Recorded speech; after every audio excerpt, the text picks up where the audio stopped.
Talking more about some automatics. I already gave you my opinion on this Schrade out the front assisted opener.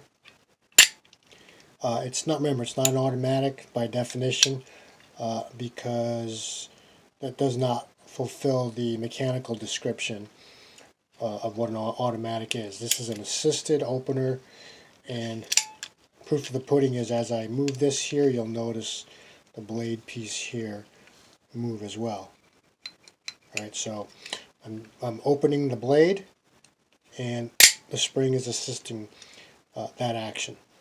Alright, so what I'm going to talk about today is I got my interest peaked based on these on that assisted opener out the front. I ordered one of these budget Titans. Okay, it's a I got it from I'll put the link where I got it from, and again,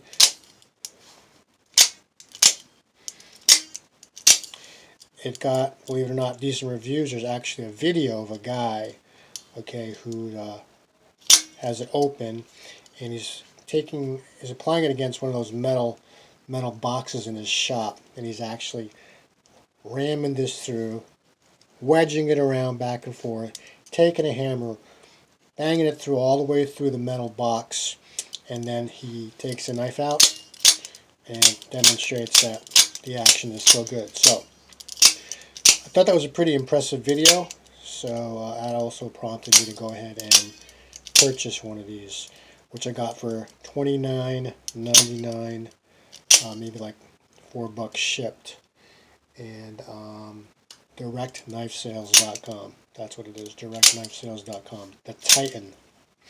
Okay, so it's I believe it's 440C metal, this type of tool, steel, I guess. Came razor sharp, and I am pretty much for the money. I mean, you know, it goes up to $79.80, and then I guess basically high-end knives of this type are like, you know, $200, $300, $400 easy. Okay, they're also available on that website as well, but at this time that's not something that's within my budget, or I choose not to put it within my budget. If I'm going to spend that type of money, I think I'd probably be looking at some type of a pistol to add to my collection. Alright, so going back to the purpose of why I post is, how does this fit combatively? Well, first and foremost, if you look at the whole picture, you got to ask yourself, is this legal to carry where you live? If it's not legal, then it's not really a good option. Because in a true self-defense situation, you've got the pre-contact phase, where it's your job, you're responsible to kind of be alert, know what's going on, avoid trouble, don't go into bad areas, de-escalate as needed, use verbal skills, etc. You don't, in that pre-contact phase, you don't want to be, if you want to survive the full self-defense situation, which means there's 3 phases. There's that pre-contact phase. You want to survive that, and while you're in the pre-contact phase right now, you got to ask yourself, am I doing everything possible to stay within the law? If you carry one of these in a state where it's not allowed, you're already losing that phase right there. All right, you can get arrested, this can get confiscated, etc. So check to make sure if something like this is legal. If it is legal, then we enter from pre-contact. If you did all that you can to avoid a situation, and now you're in the contact phase, you're actually engaging. You're engaging the assailant, the bad guy, the aggressor. Is this knife, will it fit the bill? Well, let's look at it superficially. I like the way the blade is shaped. This is like grip tape, kind you'd see maybe on a skateboard. These are inserts, by the way, and it looks like it's designed for right hand only. It's got the glass breaker. Now, if you take a look at that video, you'll see that it seemed like a pretty solid lockup, and assuming that if it's solid, then I would say it could probably pass the stress test on that vertical pressure. It's not like it's going to collapse on you, and even if it did, it's not like it's going to fold onto your fingers like a folding knife. Okay, there's no, in terms of up and down right here, zero blade play. Or maybe I can pull it a little here, but that's the nature of the beast, even in a $400 knife, from what I've told. Up and down, slight blade play, but there are knives that, for example, there are some SOG knives that I know that are considered decent work knives, and some folks would use them in, quote, tactical scenarios. They have slight blade play and they'd use them, so I guess under those standards, yeah, it's probably acceptable. So I would say, assuming this knife is reliable, okay, I like the way it's shaped. It's a neutral design. I can hold it this way, I can hold it this way, I can hold it edge up, reverse grip, edge in, edge out. I have a good solid grip here, so I'm not really worried about losing it. In terms of the clip, it's got a nice deep carry clip, so it stays concealed. If you were to withdraw it, you've got the impact weapon, etc. You also got this end if you need it as well. So I would say it passes the functionality test in terms of that. And then again, as long as this doesn't collapse on you, I'd say functionally it seems as good as any other knife. It's not a cold steel triad lock, etc. But I mean, some people say that's overkill. I mean, 250, 300 pounds worth of, well, we don't have to worry about this collapsing. It's not that type. But is that overkill? Well, that's your decision. So far, looks like this will fit the bill. Now, in terms of deploying, can you effectively deploy this from the pocket and withdraw it? Now, what you want to be careful is if you don't get a clean draw, this is what's going to happen. Okay, your knife, there's no lock up. The lock's pretty much dead. So the only way to correct this is to pull it out tightly, and then you're back in business. Okay, so you don't pull it in you could try. I guess you can try to shake it, but you'd have to go like this. I don't know what the term is. Maybe it's equivalent to being in battery or out of battery, etc. But so you want to make sure when you deploy this thing is deployed, and the blades extracted and locked, and then from here, okay, you'd have to integrate how you'd work that. All right. So from the pre-contact to contact phase, assuming this is reliable, I think so far it passes the test. Can you deploy it? I think in terms of deploying any other knife, maybe the fastest thing that would come compared to this is one of those waved features. Okay, I mean, this is definitely faster than that. But again, reliability of the blade under testing. And then, again, check out that video link I'm going to post, and you can decide whether or not that's something you want to test yourself. All right, so then the last thing is there's your pre-contact, your contact, and your post-contact. Post-contact is basically, after the confrontation's over, making sure you're okay, and then obviously the court case that's going to follow, assuming everything goes to that logical conclusion. Again, that's why it's important. If this is not a legal blade to carry, and you're carrying it and use it in a self-defense situation, you're pretty much screwed, because you can't walk around with something that's prohibited, defend yourself legally, justifiably, and then injure the attacker, go to court, and then expect to be vindicated 100%.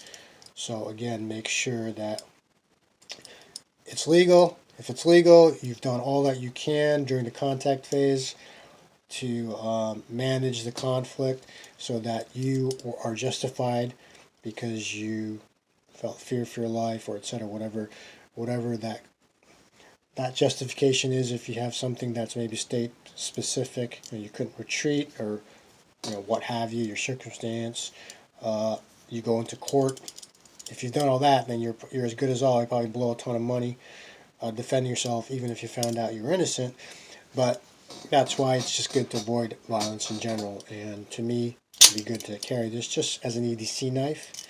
I don't talk much about that. I'm focusing more on the combative or self-defense or tactical aspects. But if I diverge for a moment, this has an EDC blade. I mean, I don't know where I've been without one of these all my life. It's legal to own in my state, and therefore legal to have in my house, work around the house, etc., but not legal to carry.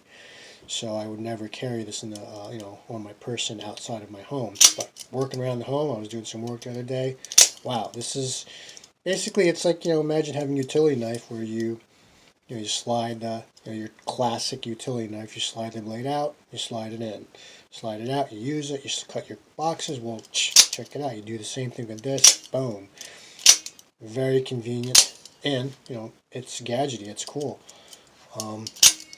So I wished I lived in a state where I could legally carry this, but unfortunately, I don't. I live in one of those loser states,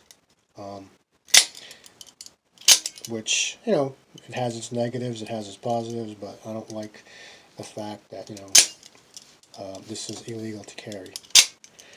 So, for combative aspects, self-defense, if it's legal, and this is as solid as that video will demonstrates, I would say, yeah, it's as good as any. Why not?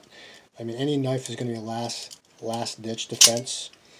Knives in general do not stop effectively. They may kill or they may be lethal instantly or non-instantly over time, in which case, the perpetrator gets injured and he dies, he bleeds to death after he's, stabbed you or shot you or hit you in the head with a bat. That really doesn't do very well. So knives in general, I think there's a good article put out that talks about the stopping effect. It's by Michael Janik. I mean, I'd agree 100% with his philosophy and everything, but he has some good ideas in terms of what a knife's stopping power is. And psychologically, or the psychological stopping power is one of them. Basically, that's enough to stop somebody. That's enough. Yo, dude, I just cut you, man. You're bleeding. That's enough to stop somebody. So in terms of instantaneous stop, just like a firearm, unless you're going for the central nervous system, possibly an incapacitating blow, as this, Michael Janik likes to talk about, muscular areas that he might cut in the arm or leg, which would debilitate movement. Maybe that, and then maybe if you could somehow hit the nervous system or take away the breathing and or eyesight. Other than that, there are many instances, documented instances, where folks were stabbed multiple times, didn't even know they were stabbed, and kept on going, good or bad. So, knife is a last-ditch defense tool. Self-defense in general, you should only be using physical force as a last ditch. So again, pass it by tests, assuming it's functional and it's safe. This is reliable. Check out that video clip. You can hold it this way, that way. You can do all your techniques. You can do it reverse grip. It's got impact capability, etc. So again, that's the Titan. I like this so much, I'm going to order another one for backup. And I also ordered this other low-cost one. This is about $8. This one's tiny. This is basically, it's about 2 inches from here to here, 1.5 inches from here to that point on the blade. This is a great thing to carry. Again, I don't know how reliable this is, but in terms of an edge, in terms of doing EDC type of stuff, light to medium, this fits the bill. I mean, again, in a last-ditch situation, you can use anything. I mean, I can use my fingers in a last-ditch situation, right? So, these are called minis, and that's what they are, mini. Compared to this guy here, size comparison, and the whole knife itself is almost the size, a little larger than the size of the blade. Alright, so that's it, that's all. Hit me up. I would definitely recommend this for legal purposes.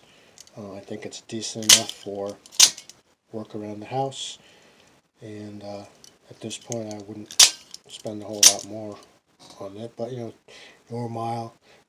mileage may vary. You might want to spend $400 on one of these high-end ones, but for me, this is good enough for now. Just exploring this market. Talk soon.